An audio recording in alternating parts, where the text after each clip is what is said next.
1-1 on his 5-game road trip. They have to make it up next week in Charlotte, New York, when they take on the Knicks, Nets, and of course the Hornets here. Monty Poole, our Warriors insider here on NBC Sports. I'm rattled right now. I'm rattled.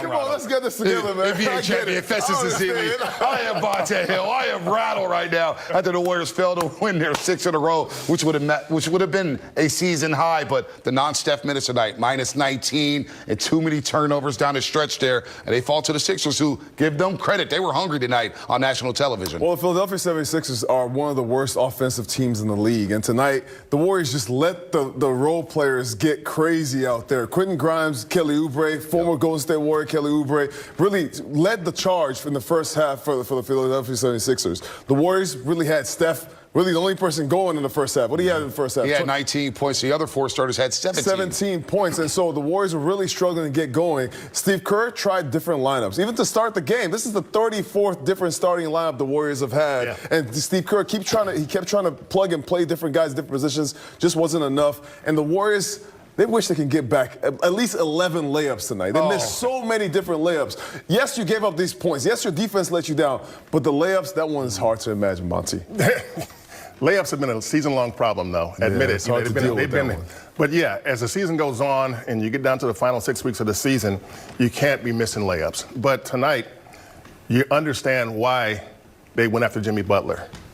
You understand why they paid him as much as they paid him, because this is what you saw a lot of before he came. You saw Steph take a seat, and all of a sudden, the offense would just go flat. And the same thing happened tonight. They were up 6 when Steph took a seat. They were down 5 when he came back. And so, and then they tied it again, but they didn't take over. You know, they didn't have command early. But the bottom line is that you want to make sure your team has a chance to win every game, and you want to make sure that you can have a chance to win in non-Steph minutes. The first thing Steve Kerr said when he got Jimmy Butler said he's going to play all the non-Steph minutes. Then there was the one game when he didn't do that, and the team made a comeback. I think it was Houston, made a comeback, and Steve said, okay, I'm going back to Jimmy with all. Well, tonight, no Jimmy at all. So the non-Steph minutes were up to everybody else, and nobody came through. And so you look at this game tonight, and you miss all the layups. You look terrible in the non-Steph minutes.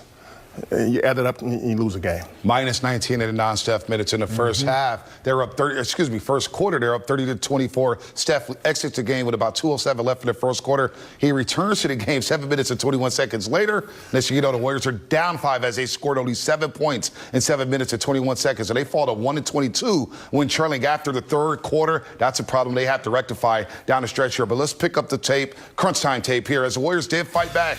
And they used a 9-0 run to tie it up at 116. You see Guy Santos here with a nice little finish. He played well off the bench. Guy Santos, 14 points, 6 of 8 from the floor. Nice hustle plays, deflections, 4 rebounds as well, Fezzi fell. Great pass right here for GP2, who had a game tonight. Yes, he did. Him and Steph together, they definitely have an incredible chemistry.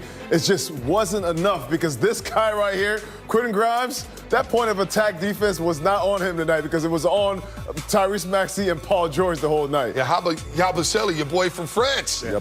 18 points off the bench, 5 of 7 from the three-point line. He had timely 3 after timely 3 all night long. But Quentin Grimes, you mentioned Kelly Oubre Jr., who the Warriors didn't want. It was a revenge game for him, basically. They didn't want you. They scored 35 points in the first half combined. Paul George actually only had 3 in the first half, but that was a tough finish right there. But here's the play. Oh, foul right there on Draymond Green. The Warriors would challenge, but the challenge was unsuccessful. Yeah. And more importantly, it burned their last time out, Monty. Yeah, you know, and you look at that play.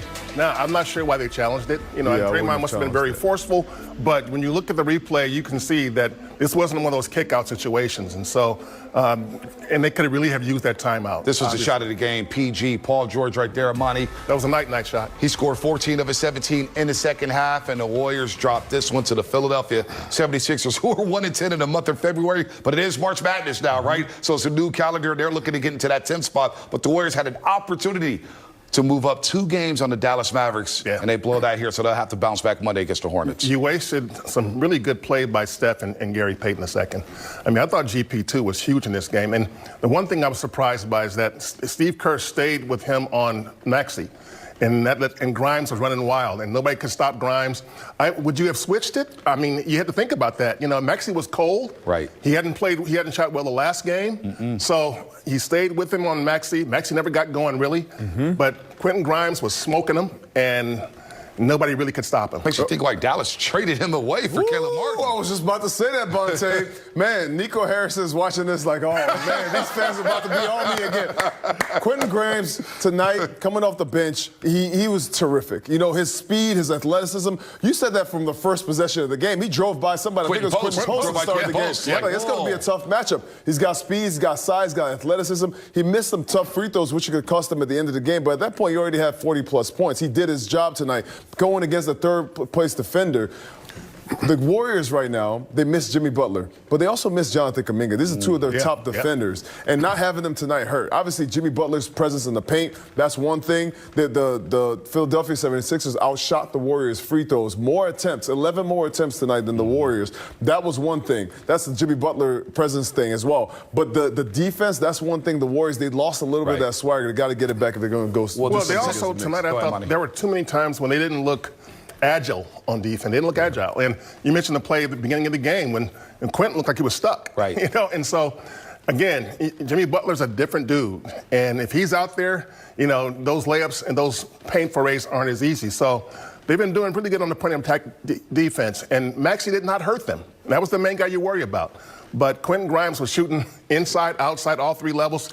He got going. Okay, I'll say this. In all the middle of everything, I love the fact that Quentin Post, Moses Moody, Gary Payton II, all these guys got really big minutes tonight. Without Jimmy Butler, there's a lot of minutes available for guys. They played crunch minutes, and that's going to be really key for them.